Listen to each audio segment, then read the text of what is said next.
Good evening, keepers of the cash. Gary B, the casual comic guy here, and joining me as every Thursday, we've got my good buddy Digger Jim. Jim, how you doing tonight, sir?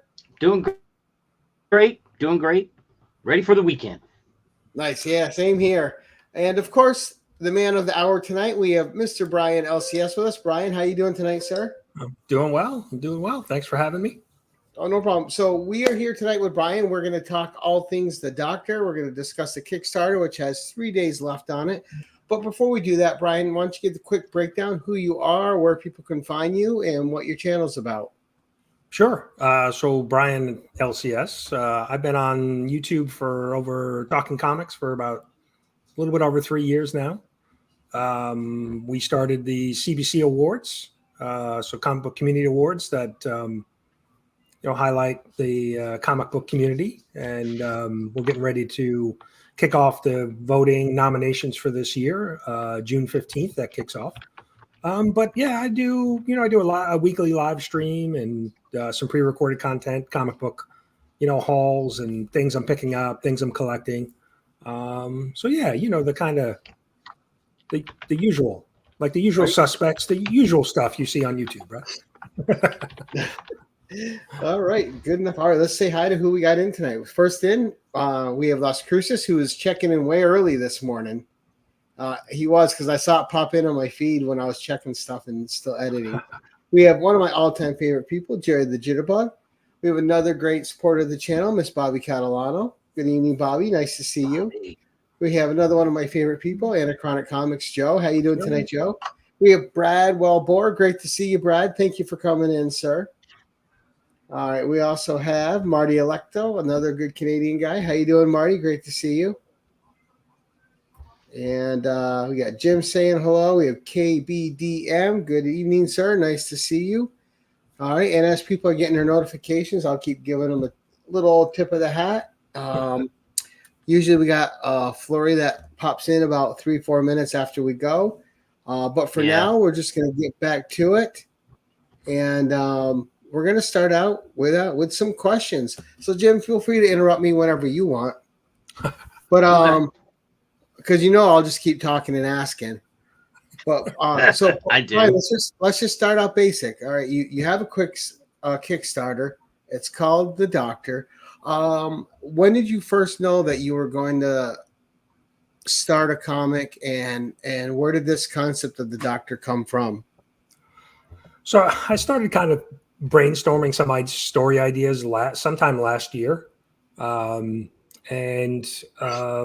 Start writing down notes and some little bit of rough outlines.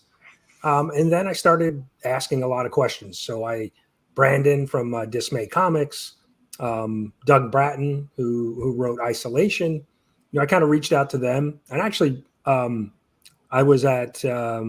actually talked to Doug in person last year at Reggie Collects, had a little get together he does in November. Called GarageCon. So Doug was there. I was able to kind of pick his brain in person.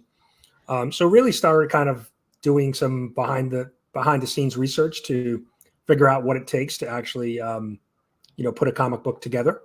Right. And so then, once I kind of felt like I had enough information, I sat down and looked at some of those notes that I had jotted down and outlines and actually wrote the script. And then, once I had the script down and I had a few people review it and once I felt the script was solid enough, that's when I went out and started looking for an artist and, actually getting some concepts of the characters done and then, then got into the actual page art. So now with this, obviously it's a full color comic, and a lot of Kickstarter comics are in black and white.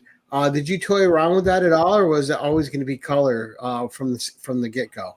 I was always considering color. I mean, one part of my research early on was obviously trying to understand the cost, right? And so I looked at printing of the comic book, and there wasn't a big difference in printing in color compared to black and white.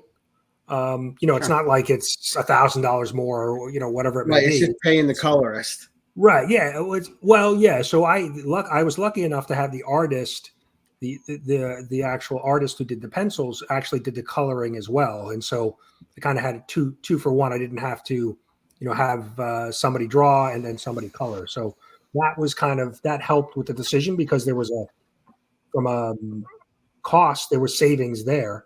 And from a print perspective, there really isn't that big of a difference between printing in black and white and full color. So now with the artist, also go ahead, Jim, then I'll go. No, go ahead. Go ahead. I was going to say the same thing. I think we were going to ask the same question. Go ahead. You first. Go ahead. Well, if you don't ask the right question, then I'm going to have you. There you go. So was there a search that you went on, or did you pretty much know who was going to be your artist, and how did you get to know them and hire them for this job? Like, what made them fit your project? No, there was definitely a search. So that was one of the bits of information that Brandon, actually both Brandon and Doug provided to me. So Doug lives near the Kubert School of Art. And so he had suggested reaching out to them. And so I actually did. And I actually never heard back from them. So one of the other resources that Brandon mentioned to me says that, well, there's a number of Facebook groups that are comic book related. So artists, colorists, letterers, writers, all looking to work on different projects and, have their services available. And so I basically posted in I joined a couple of the groups, and then I posted when I was ready to look for an artist, I posted, what I was looking for, what, the type of comic book, and I got a ton of responses. And so at that point, it was then kind of like an interview process where I had to, review the artist's work, find out, did they have Instagram? Did they have, work print somewhere else, like on a web page, so kind of doing my homework as far as their style. And then asking the questions like, how quickly can you turn, the art around? What do you charge? Things like that. And so I kind of narrowed it down to a short list. And then looking at the artist that I ended up using, I really liked his work, his previous work. And so he did the initial character design for me. And, we worked out a deal basically because now the artist, his name is Van Mack, and he's overseas. He doesn't live in the United States. So everything is done, via email and direct message. And so you're taking a little bit of a leap of faith so what I ended up doing was, I paid like character design. I say the character design was $100. I paid him $50 up front, and then, fingers crossed that he'd actually produce the work. Right. and he did, and everything was what I wanted. And, we made some changes, and then I paid him the balance. And then we worked on page 1 of the comic, and the same thing. I paid half up front. He would do the work and then pay him. So, you're taking a little bit of a leap of faith because you're, like I said, you're basically communicating, via email and direct messages and things like that. So, and there are definitely, you have to be careful of, some potential scammers, just like in any, online platform, right? There were some artists that were like, oh, I want my payment up front, all of it paid in full up front. And I'm like, yeah, I can't do that, so. Yeah. So yeah, it was a little bit of a search, but there are a ton of artists, throughout all over the world that are looking for, comic book work. And try to just get their art out there and make a portfolio for themselves. Sure. Yeah. And there's probably, I'm trying to think, there's probably 15,000, 20,000 people in these Facebook groups. It's a large group. It's not like it's, a couple hundred. It's thousands of people that are in this. You remind me of the old days in Marvel when Roy Thomas would send everything over to Barry Windsor Smith overseas, and then Barry would send it back to him. Yeah. Yeah. It's definitely. Did you find it more challenging because he wasn't right here?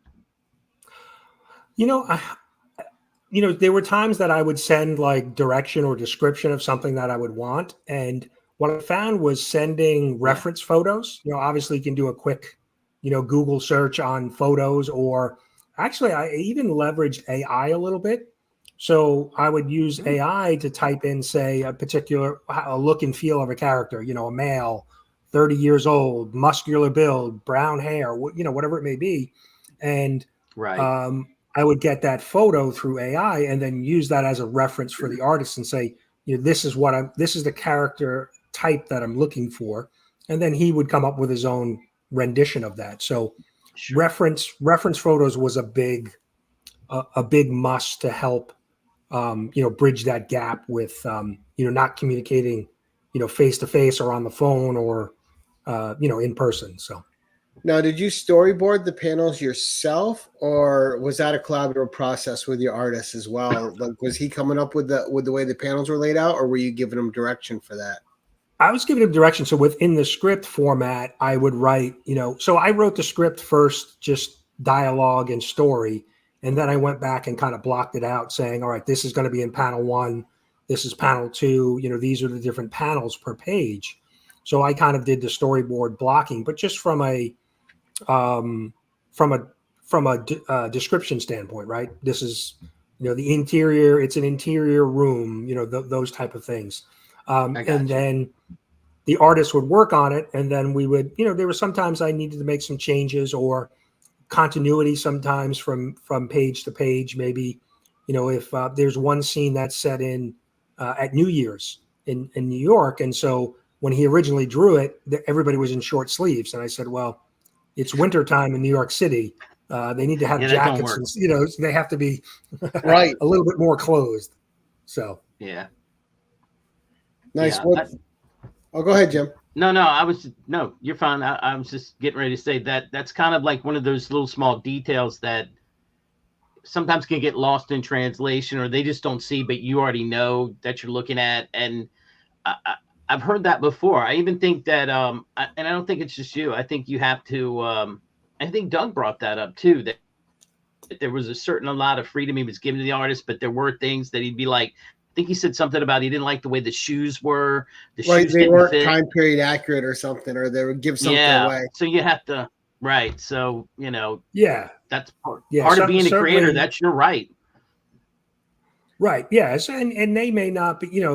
You have the script and the story rolling around in your head, and so what you translate on paper sometimes may not be enough direction for the artist. So, and I was okay. So there was a little bit of give and take back and forth with corrections. Now with writing and approaching this script, like when I write, a lot of my things are they just come to me, they pop. So nothing's really drawn on personal experience. And I know it's different for everybody. So how did the original concept of this support group doctor come into play from your end of it? So it was really a couple reasons, right? From being around the community the last couple of years, often we've had some discussion about mental health and supporting one another, right? Reaching out if somebody's having a bad day. So there was certainly that kind of thread that was running through my head from the community. But then also just from some, personal experience. I think I mentioned with Scott, S-Vaughn 82 this past week that the main character, the doctor, is in recovery himself. And so my dad was a recovering alcoholic. He has since passed away, but he got sober when I was 5 years old. And so that had a profound effect on me growing up, knowing and being around a 12-step program as a young kid because my dad was involved. So I draw some of my experience from that and, some of the stories that I remember from him. Right. And so it's kind of a combination, some things that are very familiar to me in my personal life. And then some, like I said, the mental health concept that, I think we've heard kind of throughout the comic book community of being, trying to be supportive of one another. So I like that idea. And then saying, well, maybe I could incorporate this into a superhero type story. And, when I started thinking about it further, it's like, if you're a superpower, you've got super strength and you're having a bad day, the consequences could be a little bit different than your average guy. And so, that's kind of what sparked the story. Now before we get into the trailer and stuff, go ahead, Jim. Now, without giving anything away, or maybe it doesn't matter. I don't know. Does he himself have powers, or is he just a doctor? You'll have to read issue 1 and find out. Okay, that's what I'm asking. Yeah, I don't want to give anything away. Yeah. No, he does. And the reason why I'm asking is because it's interesting, because in the history of comics, Diane Lance, Black Canary of DC, not so much, I don't know, in the comics, but I noticed like in Young Justice, she was the go-to where she would, if somebody had some trauma, they would send her in. And I didn't know that. And so I thought that was an interesting take that they did with that show. And of course, Moon Knight, he's cuckoo for Cocoa Puffs, and he made all his people go in this last run. All of them have seen, including him, had gone to see a psychologist. And I thought, okay, I don't think I've seen that anywhere else. I mean, to be honest with you, that's the, and then you came out with it, and I was like, that's really a smart play. I like that. That's all I was saying. I didn't know, though. Yeah, I think it could, lend to some interesting stories, right? Because from we all deal, we were talking off camera before we went live, about things going on in our lives. And so, we all deal with some amount of stress and some daily, BS that, that we have to deal with. So why wouldn't a super powered person do the same? But again, it's, potentially the outcome could be different because of their abilities. So now, how much of the preview that you sent me am I allowed to discuss? Or just keep it under wraps? I'm trying to keep the main thread of the more of the Doctor's backstory kind of. I'll make up my questions a little then, so I don't give anything out. I wanted to feel it out first. But there's a definite supporting cast for the Doctor. Do you want to fill that out a little bit more, or you want to kind of keep that private? So touch on it. So the story really kind of slides are on the cover, but on one of the covers. Yeah. So so there is a main female character. Her name is LT, and there is a young superhero who just recently got superpowers, and he's trying to figure things out. And so there's that supporting cast, and the idea there was to build different characters in the story that potentially could be, maybe in future books that they could, have their own stories. But definitely wanted to have some supporting, some supporting cast, and I really thought the idea of having a young superhero that has, a lot of origin stories have some tragedy associated with it, right? There's some tragic event that sparked things, or an accident that now they gain superpowers. And so I thought that was a good first challenge for the Doctor to kind of help walk this young superhero through some of the things he's dealing with. Right. And then throughout the story, you get a few revelations about the Doctor and the supporting cast as well. And even with the young hero, I'm not going to bring any of the revelations up, obviously, but you get some things. I thought there was a cool part with cloaking to protect identities. I thought was a nice touch.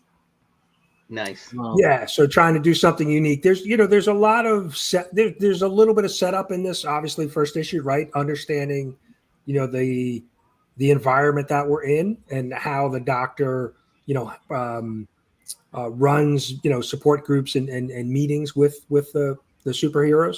So there's a little bit of, setup for that. So, but yeah, I'm a couple people who have previewed it have liked some of the things, some of the elements. So, which is really, it's good to hear that it's people are responding to it. So. I'm just trying to get into it on my phone here, so I could, if I have any mods out there, I could post the link in the chat. But I also, Jean Malo, for you asking, the link to anything I always do is in my description of the video, so you can just hit the more, where it says more underneath my video, and all of Brian's links will come up, including the link to the Kickstarter for this. I'm going to see if I can get in on my phone and try to post it. There you go. Brian there got we it. go. So there you go.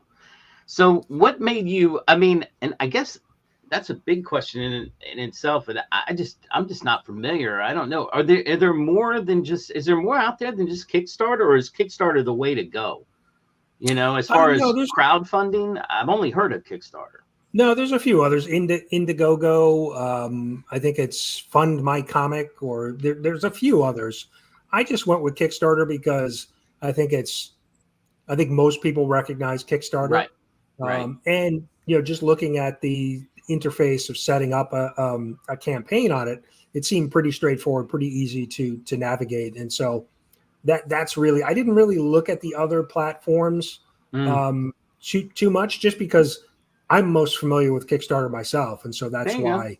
Yeah. Yeah, Use what you know. I got no problem with that. I was just curious if you'd done any research on that, or that was just the way you go. I mean, hey, name brand, baby, go with what you know. I mean, right. I'm all for it. And that I've never heard of those other two. So right off the rip, I'm like, well, that's the right way to go. But I just didn't know. I was kind of curious because I've never heard any other. I'm sure they were out there. Just I've never heard another creator say, "Hey, I'm this is on." What did you say? Indiegogo. I've never heard of that. And there's it's Fund My Comic, or some other. It's similar to that. Sure. That I know others have used, but I mean, even personally, I've only ever really used Backed on Kickstarter. I've seen, with some other YouTube channels that have highlighted artists or creators, they have had links to other sites, but I've never backed on any of the other sites other than Kickstarter. So nice. I have backed on Indiegogo, and that's pretty good and legit too. Okay. Yeah, I was just curious because I'd never. But those are only two, Kickstarter and Indiegogo. I've never messed with any of the other ones. Right. Yeah. Awesome. It's tough, right? To trust your information out there on sites. Yeah. But so we're gonna play your trailer here in a second. But is there anything that you want to say to set the trailer up before we add it and we watch your Kickstarter trailer? Just a big shout out to Lorenzo, Indie Comic and Reviews, who actually lent.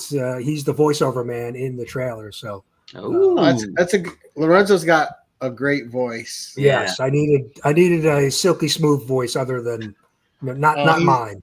He's the right man. Yes. All right, so let's add this, and we are going to start playing your trailer. The doctor is in. Dr. Mike Miller is here to help those with super abilities navigate the daily bullshit we all deal with. When life punches a superhero in the face, they can't always punch back. Dr. Miller's support group meetings don't have a catchy acronym to go by, but they still are effective, helping those with super abilities deal with all types of issues like mental health, drugs, drinking, death, and any other problems they like to discuss. His newest patient needs help dealing with personal issues. Check out issue 1 of The Doctor to find out more. Nice. So there was that. Now, with that, how did you decide how long is the initial issue, and how did you decide on the page count? I really I would just started writing the script, and then when I felt it was at a point where I was done with it, at least for the first story piece, first part of the story arc, then I went back in and looked at how is this going to lay out panel wise, and the story ended up being 15 pages of 15 pages of art and story. And so that's really kind of how I decided, but I like that number, at least from a starting point, right? Because, you have, there's a lot to learn when doing this for the first time. And so, right. And costs associated with it and printing and things like that. So, sure. That felt like a good amount of pages to start with. Now, we haven't discussed, at least I haven't seen it. Is there going to be an antagonist in this? Is there going to be a bad guy in this story? Yes. So you'll see that in next issue 2. There'll certainly be, we're going to continue to develop the story, and some some additional characters. Nice. Okay, so we won't give anything away on that. Now I'm going to add the Kickstarter back up here, and we'll just scroll down. I'm going to remove it from being full size. Maybe. Let's see. So and we're going to look at the kind of the highlights you put on here with character designs, and of course we have your little intro here. But so you got the first. Are these the first designs that you got sent of him? Yeah, so these were the first character designs that we, like I said, we tweaked a little bit back and forth, and then that was basically the end design of the Doctor, right? So that's Dr. Mike Miller. Yeah, a little bit of an anime style haircut on him too, built for action. Yes. So we get a little too fast there, Gary. So we got some sample pages here. Wow. So what I was talking about here with the disguises, masking their identities so they have complete anonymity when they go to the group. That's cool. I was wondering what that was. But let's see. Yeah, so these are kind of like a combination of pages. Some, obviously, you see some with lettering, some without. So it was just kind of a mixture to kind of give people an example, a flavor of, the artwork, the coloring, what the finished book would look like. Mm-hmm. And with this character here too, are we going to get some backstory on her and how she came to be part of what the Doctor's doing? Yes. Yeah. So like I said, the idea is really to kind of continue to develop these characters throughout the story, and then maybe use them in future stories to tell more of a story with those characters. Now, who did the covers?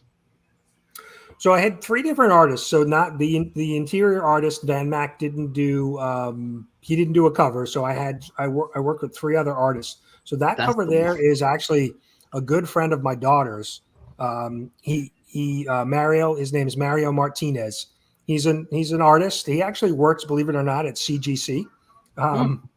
But he's a good college friend of my daughter, very talented artist. And so I have had some stuff done by him previously. And so he was kind of one of my first choices to work with to get a cover done. So.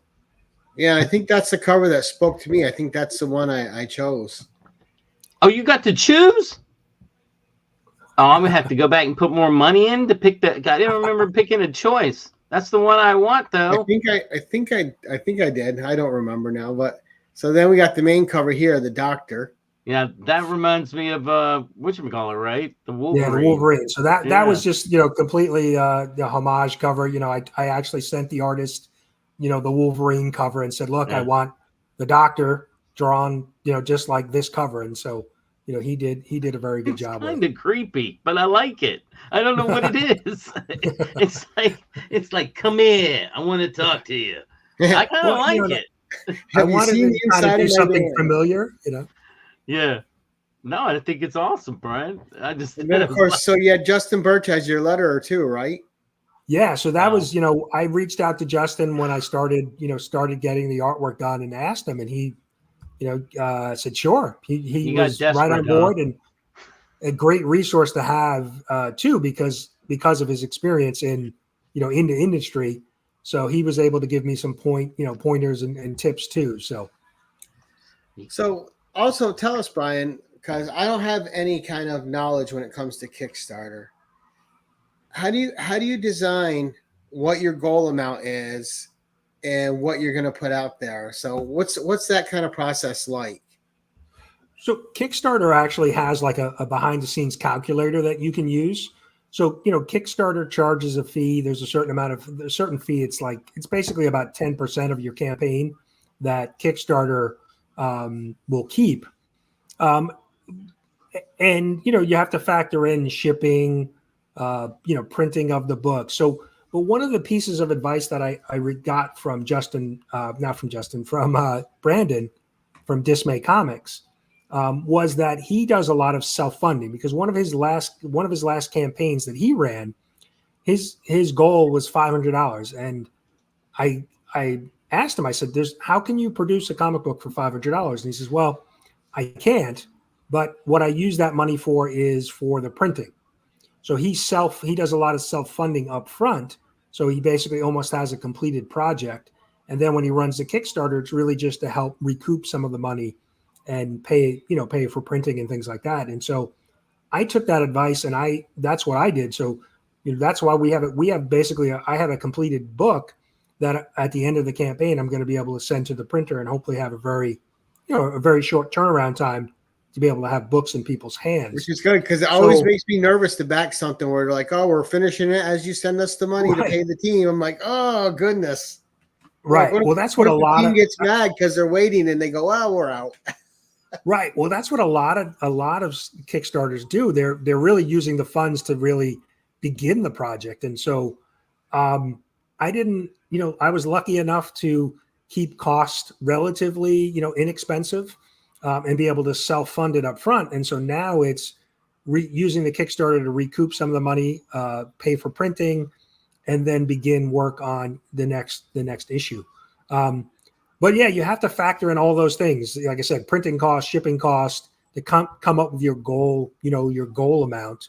Right. Obviously, only shipping in the U.S. You can't factor in the international cost. That would be insane. Well, Kickstarter has some tools to be able to plug in to say, what's the size of the, and weight of a potential package, and if you want to ship it to Canada, this is the basic estimate cost. So you can factor in. They do have some tools that can kind of give you a rough estimate of what it would cost to, some of the other, areas, other countries.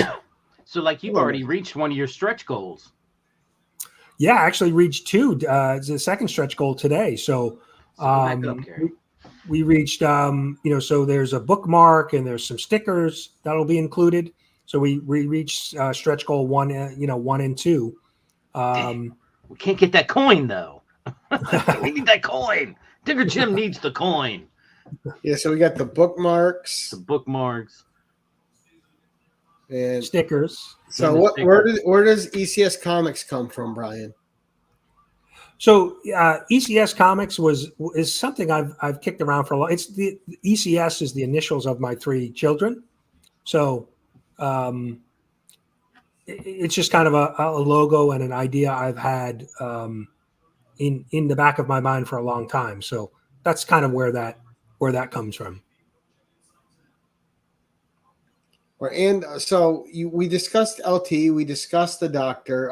You want to touch on Protocol a little bit more? Yeah. So he's Protocol, the character you see on the screen there in the middle. He is the young superhero that is trying to do his best, be learning how to become a superhero.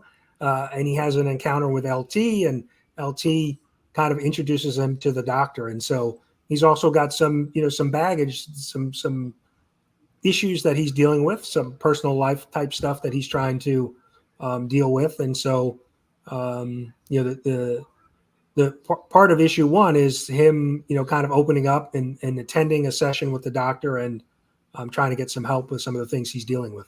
Nice. Yeah, and let's talk about the coin concept too. How'd you come up with that for the book? So, one of the things in 12-step AA and 12-step programs is when you reach an anniversary, you get a coin. Yeah, you get a coin. You get a coin for your 1 month anniversary, your 6 month anniversary, your 1 year anniversary. And so I like that idea of it, but I also, you think of like a challenge coin. Yeah. So it was kind of a combination of the two. And the fact that, the doctor is in, he's in recovery. I thought that would be a nice little wrinkle to add to the story. And that's. And he knows Digger Jim loves coins. That's right. And so I noticed, so you got the doctor who seems to be like a good, 40-ish something guy. You have the heroine that's with him. She seems to be a little bit older as well. And then you got the young up and starter that's getting there. So you got experience leading the young in this one. Yes. Yeah, I being, and I'm sure, I mean, maybe you can't. I don't know. I mean, I've read your story Need. So I when I write, and I think you even mentioned earlier, I try to write from experience of my own or from people I know or composite of people, different characters or experiences that I've had. And so for me to try to write a whole story full of, 20 something year olds would probably be difficult for me to do. Yeah, I have 3 kids who are in that range, but the idea of kind of having some of the characters that are a little bit more seasoned, a little bit older, is more close to my, life experience, and I think I can write a story better because of that. Right, and the vernacular when we were 20s is way different now than the vernacular of the current 20-year-old. So it's kind of tough because sometimes you'll age yourself on that stuff, not knowing that you're doing it. Right. Boy, howdy, you aren't wrong. Because I think when I wrote my character, she was in her 30s, which I'm like, all right, I'm comfortable writing in the 30s range, right? But much younger than that. As far as writing like super young, that's just that's a whole nother thing. Yeah. So now, are any of the characters based on anyone that you know? Are they a composite of people, or are they complete fabrications of your imagination? No, more composite, little bits and pieces of different people that I know, family members, friends, coworkers, things like that. And just kind of combining, those different elements from different people, that I've crossed paths with, over the years. So. All right. Now you're mentioning. No, that's not what I said, Jackson. I said I don't want to write young people because I don't know the vernacular anymore. Like we're aged out of that. That's when you get in that thing and you think you're sounding cool and you're not sounding cool at all. But you mentioned issue 2, issue 3. Do you have obviously you have a beginning because here we are, but do you have a through line to where you see this story ending, or like do you have a set amount of issues in mind that this story is gonna tell and be a complete story, or ongoing? So I've outlined 3 issues, basically 2 additional books, and kind of have that story outlined. I'm actually in the process of writing issue 2 now, but I'm building characters here that I think could continue, and maybe other stories. Maybe we see the young superhero protocol. Maybe we get more of a solo story with him, in the future. But I think you're putting in, and you probably know this, right, from your own writing, is that you spend a considerable amount of time building the backstory and the origin and the details of these characters. So I wouldn't want to just, write something and then be done with them. If I'm building them, I want them to have some longevity, be able to continue stories with them. Right. And I did see some influences from your own reading with one of the characters, which I thought was funny. Yeah, we'll leave that as a surprise for them to find when they read it. I don't want to spoil anything for anybody. So yeah, three issues. You get a good little arc there. Now, are there going to be any like team formations? All of a sudden, first it's the doctor, now it's the practice. Oh yeah. Not in this storyline, but I really think I'm at the beginning stages of it, and it's interesting because I didn't anticipate the amount of work that I would, I said, oh, okay, I'm going to write this character and I'm going to write the script, but you spend a lot of time in the background kind of thinking of where they came, all different aspects of these characters, and that impacts how you write them, in this issue and in future issues. So there's a lot of brain power spent, just kind of developing that. At least for me, that's their background, so that you have a good point of reference to write from, when you put them in this story. So, all right, and definitely, but also when I write too, the characters change, right? So you have an outline of who your character is, but as you're writing them, they take a life of their own. Right. They grow. And then Sure. you know, like this thing you're going to have them do, like that's not them anymore. Can't have them do that now. It's totally not who this character is anymore. Did you encounter any changes like that through your writing process with the Doctor, where the character kind of took on their own life, and all of a sudden, like what you had set in mind didn't really fit who they were anymore, or it enhanced what they had become? I don't think yet, because it's still, I'm writing issue 2, so I think it's still pretty close to the original idea that I had. Right. Maybe just some of those details, some of the background and some of the details aren't exactly what I thought day one. But yeah, so far they're pretty close to how my original concept. Nice. Well, I mean, it's in the early stages. So, I mean, everything, you're at the beginning of stage of it, and it can blossom into anything. That's the beauty of it is, I mean, get this out there, see what people think. And while you're writing issue 2, you're probably thinking, okay, where can I go with issue 3? I would think. I mean, you're growing it as a whole. Sure. So I love it. Is each issue designed to be a standalone story? I mean, obviously, it'll continue in the world. Are we left with a cliffhanger in the first issue? Well, the first issue there's a little bit of a reveal at the last page, the last panel. So yeah, there's a little bit of a cliffhanger here. I think in issue 1. Issue 2, there definitely will be a cliffhanger that will get resolved in issue 3. Now, is it true in issue 3, Digger Jim is the villain and he's stealing all the coins? He is. It's great.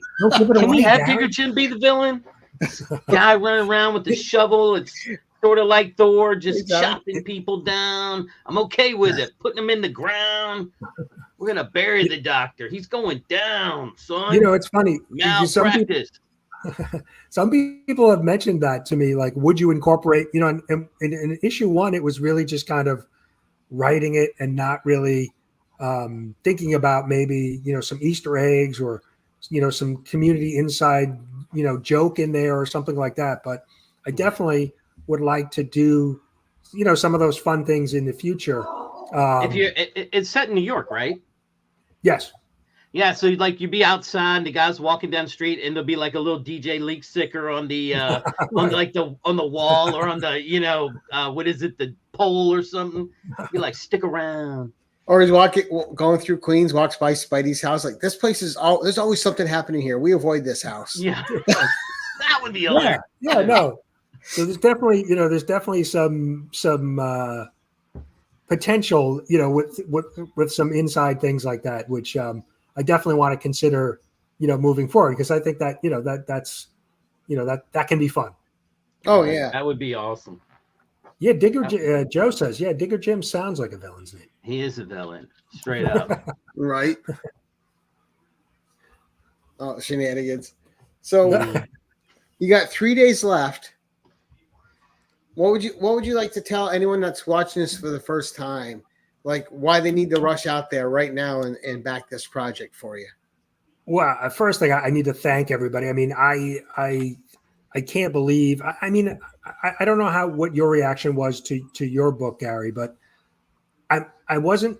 I don't even know how to describe it. I'm surprised and I'm not surprised, right? Because the community is so generous, between AOKs and giveaways and things like that, and so I kind of anticipated that people would back it, but you just never know, right? When you're throwing something out there, it's scary, right? And there's money involved, right? So you don't know. It's not like they're watching me and they put their name, drop a hashtag, and maybe they win a comic book. But this is a little bit different of an animal. So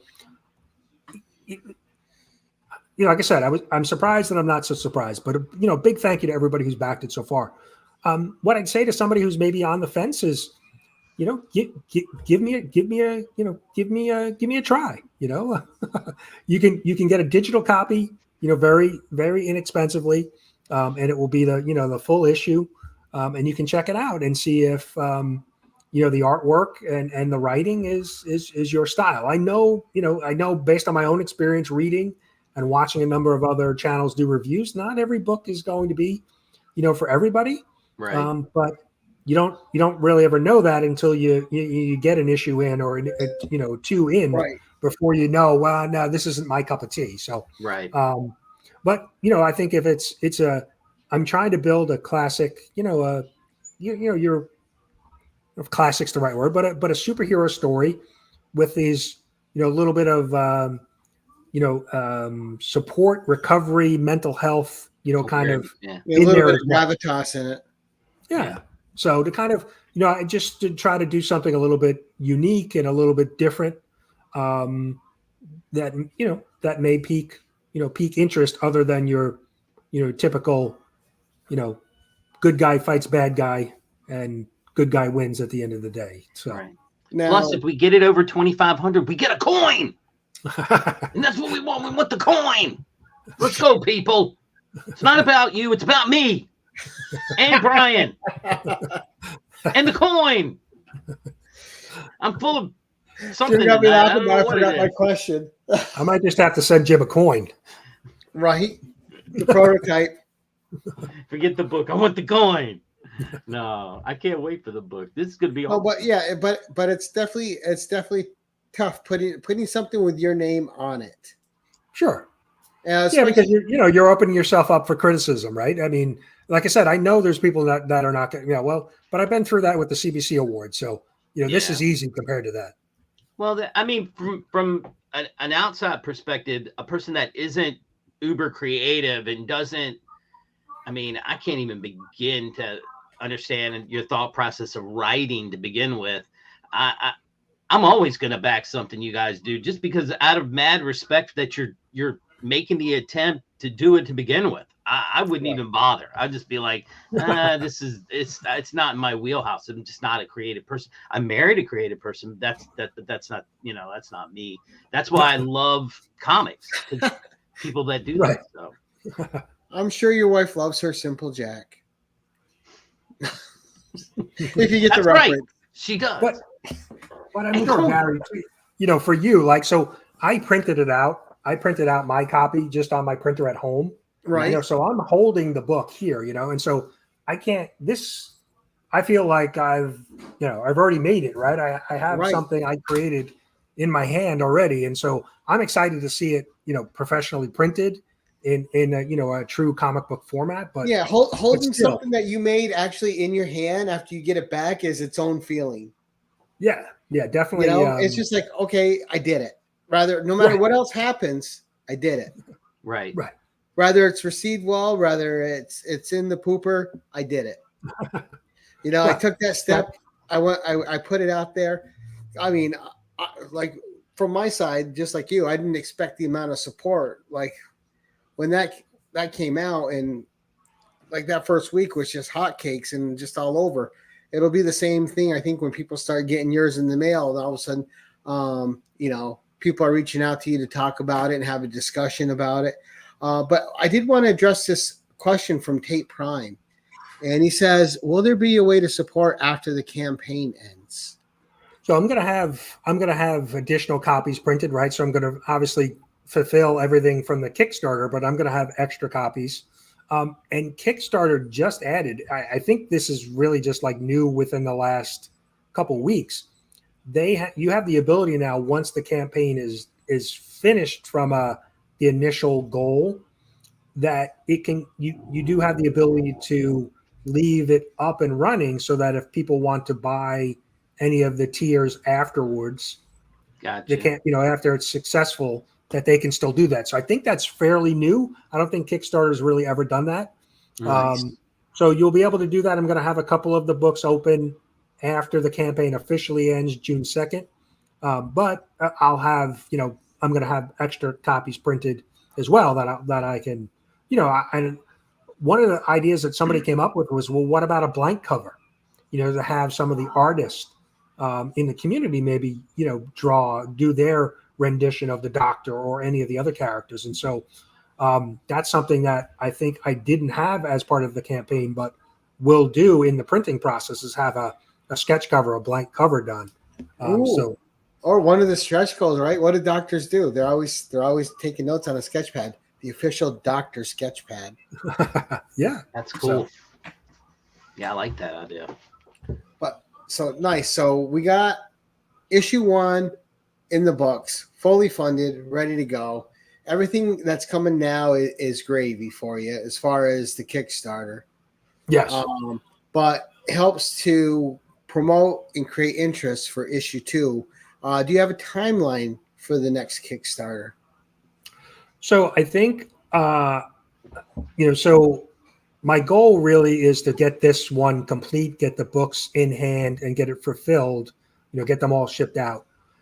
A big part of this for me was a learning process, right? Because I've never run a Kickstarter. I've never hired an artist to do comic book pages. So I really want to make sure that this, before I set my focus on issue 2, I mean, I am writing it, but before I get into the nuts and bolts of the artwork, I want to get issue 1 fully, out the door. Sure. Right. So you just want to have that completed and in the rear view. Right. Exactly. That And so my guess is probably my guess timeline right now is probably August. I'll start working with I'm probably going to use a new artist, for issue 2, but we'll see. So probably early August, I'll work with the artist to get the pages done for issue 2. And it took, to do the 15 pages for issue 1, it probably took about 2 months, 10 weeks, 8-10 weeks to get all of the pages done. And then the lettering, like I said, the artist did the art and the color. So that was kind of a win-win. I didn't have to then wait for a colorist to do, Right. his work. And then Justin was basically able to turn around the lettering very, within a couple of days for me. So, the goal would be to do that again with issue 2, is basically have the project, 90% complete before I would even, kick off a Kickstarter. Right. And, and I feel that's the way to go, right? You gotta know that if you're going to put something out there, you're going to be able to fulfill it. Right. And I think, right. I mean, I think there's something to say, right? If I believe in my writing and in the project, why wouldn't I put my own money in? Right. And so at the end of the day, if it wasn't well received, and it didn't fund, I would still have a comic book that I wrote that I completed. So, right. Well, that's what I was saying earlier, right? Like I said, that's a win. You still did it. Right. You're still holding it. Exactly. And that's the way, like when I put my book out, and who knows, if I sell 20 copies, I'll be happy. Right. Obviously, we're hitting that. We're approaching the 300 mark, and I'm like, holy cow, right? Great. And but I think what helps too is what's smart that goes along with Kickstarter. We're in a world now where it's not just in the US, right? Where everything we do has a global reach. So those digital copies are really important to getting your product out there. Some people can only read what you write or put out there digitally. That's their only option because of where they live. Like, they're not going to have a book shipped to them when it's going to cost them $40 to ship a book. Right. It's just, it's not cost effective. You can't do it, but you can get that PDF file, that digital file, and it's right there in your Kindle or whatever. And I think the digital is really underestimated when it comes to importance of backing these projects as well. Oh yeah. Yeah. Oh, and it's the delivery of it's immediately, basically. The book is done, and no shipping costs for you either. Right. A click of a couple buttons, and you've got the copy in your inbox. So there we go. He wants a coloring book. There you go. The Dr. Coloring Book's a different Kickstarter. You got to look for it later. Let me write that down. I got another idea. Coloring. Yeah, the Dr. Coloring Book. Right, nice. So, all right, let's. Jim, do you have any closing questions as we wrap this up? I don't. I think we've covered everything. For crying out loud! Right, I got all excited with the coin. I'd like to say, one, it's great that you took the leap and put yourself out there, because it's the only way to get something done, right? Yeah. It's scary, and then once you do it, there's a sense of relief with just doing it. And then after the relief of just doing it comes the anxiety of how it's going to be received. And then after that, there's another kind of relief, but it's up and down stages of anxiety and relief, And yeah, no, definitely. It's certainly, you know, like I said, the big moment was while it was done. I printed a copy, had it in my hand, like, wow, that was a big relief. Like I did it. And then it's like, oh no, now I have to go, you know, run the Kickstarter and fund it, hopefully get it funded. And, you know, but again, too, the community, like, you know, I reached out to you and you were like, sure, when do you want to come on? You know, I reached out to a number of other, you know, channels who've had me on, and same thing, like open arms. When do you want to come on? We'll get you scheduled. So it's just, you know, that like I said, not surprised, but surprised, you know, when you put something out there like that and you have such just support from, you know, the community, whether they've shared it, asked me to come on their channel, or if they've backed it, you know, all of those things help, you know, make it a success. So, you know, it's been a fun, you know, like month, you know, being on different channels and promoting it. So it's right. And there's that good sense of pride that comes from having done it, right? Regardless, you did it. So right. You're like, yes. I mean, it's a good feeling. Oh yeah. So yeah, congratulations on doing it. Also, congratulations to getting it 100% funded, because not all Kickstarters, people assume Kickstarter is just, you do a Kickstarter, it gets done. I've seen plenty of Kickstarters not get funded. Right. Yeah, it's kind of an all, you know, and with Kickstarter it's all or nothing, right? Because if you don't reach that goal, then you don't see any of the funds, and you know, so and setting realistic goals, but you learned how to do that through context, again, with our community, like sure. Just, and I'll touch on what Brian said. The importance of this community can't be underestimated. When you're putting something out there, all the feedback super helps. Sure. Yeah, you know, just it's help you can't pay for. That it's just incredible. Right. And it really helps guide you, and it saves you from making a lot of mistakes. Yeah, I don't think I didn't run into any no's. Like if I asked somebody, you know, I asked Evil's Comics, Evil Mike, Taylor Winder, could you guys read my script and give me some feedback? Sure, send it over. I reached out to Lorenzo. Lorenzo, would you mind? Could you do the voiceover work for me? Sure, send me the script. I'll do it. You know, reached out to Justin Birch. Sure, you know, I'll do the lettering. Just everybody was very, you know, helpful and supportive. And then, you know, as soon as the Kickstarter launched, so many people just jumped on. Mark, Legion of Comics, Beckerman, just everybody. You know, when I show up in the chat, somebody will shout it out, remind everybody that I have it going. You know, people have mentioned it in videos. It's just, you know, it's just amazing. It is, yeah. You know, and so yeah, and you know, you're just, you know, you're. I don't know how to describe it. You know, I'm so looking forward to seeing everybody. It's definitely a good feeling, though. Yeah, definitely. Right. It's called being supportive. That's what you're supposed to do. You get beat up if you're not a nice guy. It's in all the books, for crying out loud. Oh Lord, what is? Thank you, Tate. But yeah, Brian, thank you for coming on and talking the doctor with us. It was great seeing you and having you on again. Yeah, that's awesome. Thanks for having me. Yeah, I'm wow. This is the third or fourth time I think I've been on, actually. Yeah. So. Probably I think more like fifth or sixth, because you've been on for just your own, like the 10-1-1 in the hot seat. You've also been on for the CBC Awards. Oh yeah, that's right. Yeah. You and Marcus I've had on a few times. Yes, that's right. All right, but most importantly, 3 days left.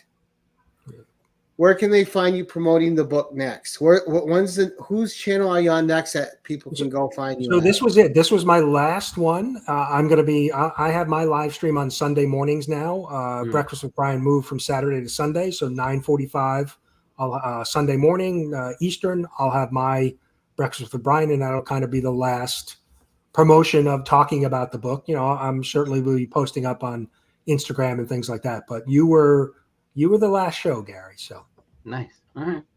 End with a whimper, as they say. Huh? No, just kidding. End with a whimper. Right. No, but awesome. So hopefully, again, guys, it can't be said enough. Everyone's links are in the description below. His Kickstarter link is there. If you want to go check this out, we went through it. Go check it out. Watch the video. Marvel at Lorenzo's voice as he talks. And go look at the pages and go support a community member. I know it's just I don't know how many different things do we support throughout the day. Like every time I go to the grocery store, it's like, oh, do you want to round up for this, round up for that? Sometimes you got to round up for a community member. So just There you go. round up for a community member. All right, but just like I did with Doug Bratton, we're not going to say what we have coming up because the focus is on the Kickstarter. We'll do that on another show. We just want to say, please go check out the doctor. Go check out his previous appearances. Brian, do you have a playlist on your channel that people can check out of where you've appeared? I don't. I think I have. I think I do have on my community tab. I put up all the different shows that are on. But that's a good idea. I will. I'll put that together so I have it for this weekend. So A little playlist. There you go. yeah, good idea. Yeah, that's what I started doing with the Need. I just made a Need playlist. When someone reviewed it, I'd put it on there. Yeah, no, that's a good idea. Yeah. All right, excellent. So again, congratulations. Thank And you. we want to thank the audience who turned out. Thank you guys. All of you who have supported it. The doctor, thank you very much. Brian appreciates it. It's not easy putting something out there. He's got that part done. And he's 100% funded. Now it's just enjoying the spoils. So congrats, Brian. Enjoy your spoils, sir. And guys, as we like to end Appreciate these you having me things- on. Oh, you're welcome. Until next time, keep it casual. Bye.